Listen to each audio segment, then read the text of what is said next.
Shalane Flanagan. Shalane Flanagan is retired, but she's gonna be doing a lot of running this fall. Her plan is to run 6 marathons over the course of 7 weeks. 5 of them are marathon majors: Berlin on September 26th, London October 3rd, Chicago October 10th, Boston October 11th, New York City November the 7th. She had Tokyo in there. Tokyo got canceled, so it's supposed to be 6 and 7 weeks. She said she's looking for a replacement.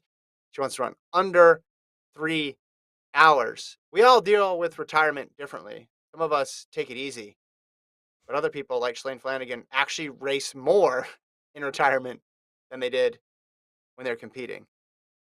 My quads are aching just thinking about this. So a couple questions, like what do you think inspired her to want to do this in the first place? I mean, I'm assuming there's some Nike connection, like her sponsorship is encouraging her and all that, but you know, So there's this what do you think weird she's thing. like wakes up one day and is like, I want to do them all? Like, what do you think motivates her to like be like, I need to do all these at once? Maybe because I'm sensing a pattern here with a couple other people who are retired or at the end of their career. And I'm thinking Ryan Hall, when Ryan Hall decided to run 7 marathons on 7 continents in 7 days, and then that was the end of his career. And even though Des Linden is still active when she ran the 50K race, it seems like when you get late on your career or get to end of your career, you want to sort of break out of the constraints of the traditional schedule.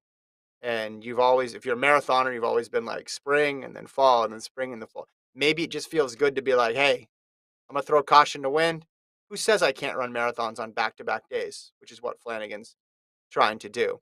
Uh, Hall was a little bit more extreme because when you're going and doing 7 in 7 days on 7 continents, the travel alone will will really take a lot out of you. But I think to answer your question, I think part of the motivation is just to see what's possible in a different area of the sport because this is not something that was ever measured for her during her career. It was all about wins and fast times. This is more about, hey, let's just pile up these races. Let's see how much I can push my body over these couple months. Yeah, also add to that list, Des Linden also did that month-long marathon challenge where she ran a Yeah. mile the first day, 2 miles the second day, 3 miles the third day, and so long all the way up to 26 miles on the 26th day. So yeah, there's something about like doing these extreme challenges. I mean, it reminds me of Eddie Izzard. Have you heard about what he did with the Remind me. marathons? So Eddie Izzard, famous comedian, ran 29 marathons in 29 days. But like it's not. But like this is like Yeah. beyond. So he does it all the time. 2009, it was 43 marathons in 51 days. In 2016, 27 in 27 days. In 2020, it was 29 in 29 days. Another time, it's been 32 marathons in 31 days. Jeez. So doing it for charity, but Yeah. And listen, you probably get more people paying attention to whatever it is you're doing with some of these extreme challenges versus, hey, I'm gonna like if Shalane Flanagan said, I'm coming back and I'm gonna try to run under 230 or 225 in Chicago, we'd all be like, whoa, emergency pod, let's go. But most people, who aren't aware of times and her stature would be like, okay, cool. But then when you throw out the headline of, oh, we're gonna have all the marathon majors in 7 weeks, and she's going to run Boston and Chicago, Chicago and Boston. Excuse me. Don't go to Boston first. There won't be a race that day, and it'll screw up your entire plan, Shalane. Do not do that. Um, it just grabs it just grabs people's attention because just the sheer audacity of it, the sheer, people think, well, man, I can't run one marathon. She's going to run 2 in back to back days. Like I think it hooks people in a way that just running one marathon really, really quickly doesn't. I mean, the goal is sub 3 in all these. I think it's clear that the biggest challenge will be that Boston marathon day. Tokyo was going to be that same week, so it was going to go. Um, Chicago, then the next day Boston, and the following weekend Tokyo, which would have been tough too with all the travel, but that's been canceled. So she said she's looking for a sixth one. So she's not giving herself any outs. She's like, I said I was going to do 6 and 7. I'm doing 6 and 7, even though one was canceled. So hey, if you're a small city marathon that wants to get some buzz, like you should have your if and you're in late October or mid October, you should be reaching out to Shalane Flanagan and say, hey, we can be what marathon uh, 5 of 6 for you in your challenge. Yeah, I mean, there's Amsterdam, Paris, Rotterdam, and she could be really crazy and do Stockholm, which is on the Saturday before Chicago. So she could go Stockholm, fly to Chicago, do Chicago on Sunday, fly to Boston, do Boston on a Monday. Oh, So, what do you think she runs the Boston Marathon in? Coming off of assuming a 250 ish marathon in Chicago. yeah, that's gonna be hard. She loves Boston, right? It's her home. She always had a deep connection to that race. That'll be the biggest challenge. Hopefully the weather cooperates for her. I think she'll slide under. I think she's gonna be real smart. Like in Chicago, she's gonna treat that basically like a prelim round of a 1500. She's just gonna cruise through, get the big Q, qualify through, and move on. I'll say two Boston 257. And then I was thinking, like, she hasn't been training, right? For the past, when's the last race been? 18. Oh, I'm guessing 18? she's well, she hasn't been racing, but I'm sure she's been training. She's been Yeah. running. She runs with the athletes she coaches. I'm sure. But, It's like, just it's a different type of training now. yeah. Basically, has she been running a whole bunch of miles? Doesn't need to be doing much speed at all because she's just trying to break through. But has she just been running a whole bunch of miles? That's the question. I'm Yeah. sure, and the answer is yes.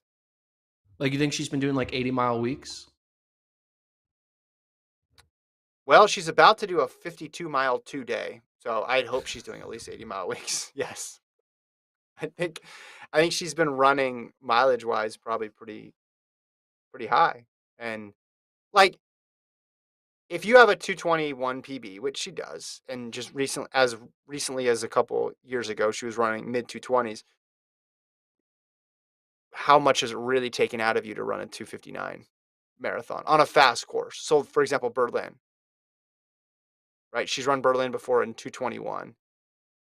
She's got to be obviously you can't take the distance for granted. You got to be in some kind of shape out there, but she could be way scaled down and still cruise through, I think.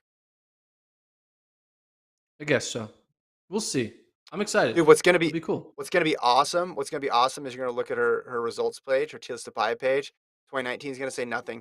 2020 is gonna say nothing. The first half of 2021 is gonna say nothing, and then the back half of 2021 there's gonna be like 6 results.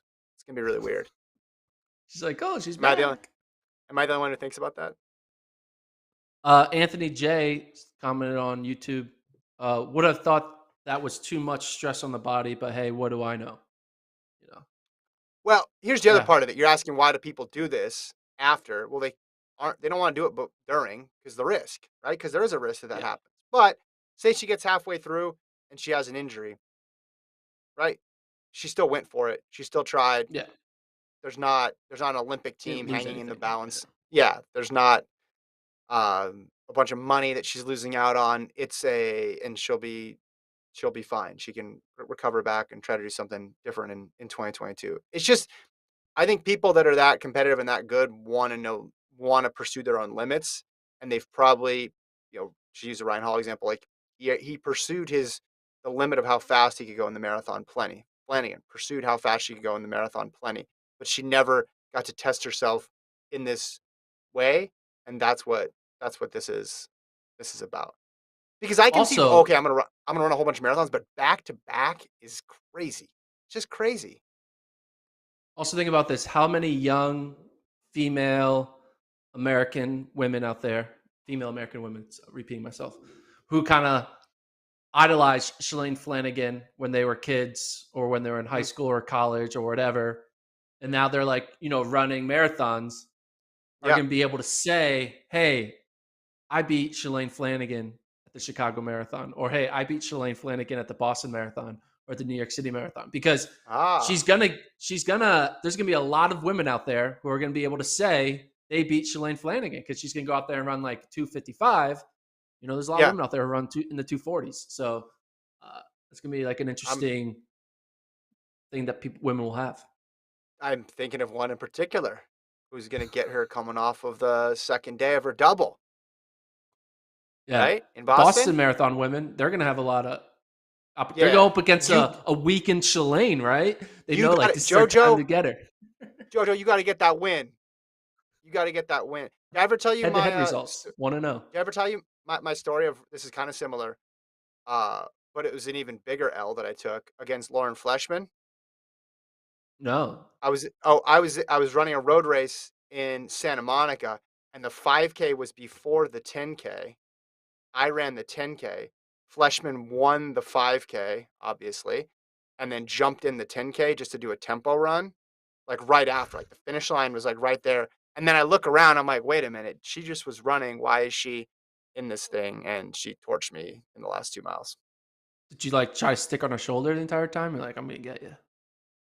I was trying to beat everybody, and it was not going to happen for me the last couple miles. But she was just running.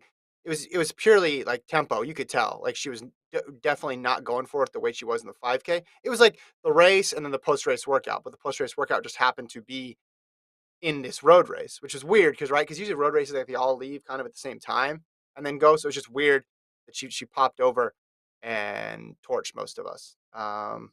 So I might have said, maybe Flanagan can do something different or do something similar. yeah, my story like that. I might have told this on the pod. I don't know. We've done This 350 of these things, this the but Manzano story. yeah, Manzano in college. I was in a DMR. I was the 800-meter leg going into my last lap indoors. However, Texas was going into their first lap of the 1600 leg. And so I was running my final 200, and Leo Manzano was running his first 200 of his 16. And he Yeah, wanted to pass me, and I did not let him pass me. I held on. I ran that 29-second final 200 to not let Leo Manzano pass me, and I felt like I achieved something. And then I realized, well, he's just going to keep that pace going for another 7 laps, and I was dead. So and that was that. All right, two more stories. We're gonna